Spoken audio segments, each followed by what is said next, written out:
परभणी जिल्ह्यामध्ये पहाटे पुन्हा एकदा मुसळधार पावसानं हाहाकार माजवलाय। शहरासह जिल्ह्यातील शेत शिवार पुन्हा पाण्याखाली गेलेत। सोयाबीन पिकांचं मोठं नुकसान झालेलं आहे। परभणीला पुन्हा एकदा पावसानं झोडपून काढलेलं आहे। जिल्ह्यात पावसानं धुमाकूळ घातलेला आहे। अतिवृष्टीमुळे सोयाबीनसह सगळ्या पिकांचं पुन्हा एकदा मोठं नुकसान झालंय। उरली सुरली पिकंही आता पूर्णपणे चिखलामध्ये जाण्याची शक्यता निर्माण झाली आहे। पहाटेपासूनच मुसळधार पाऊस सुरू झालेला आहे।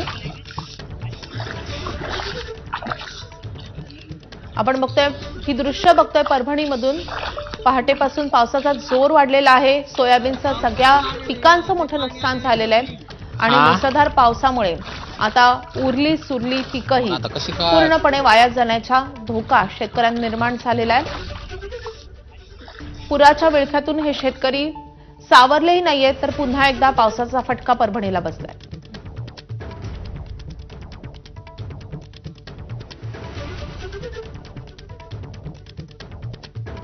यानंतर घेणार आहोत महत्त्वाच्या घडामोडींचा सुपरफास्ट आढावा।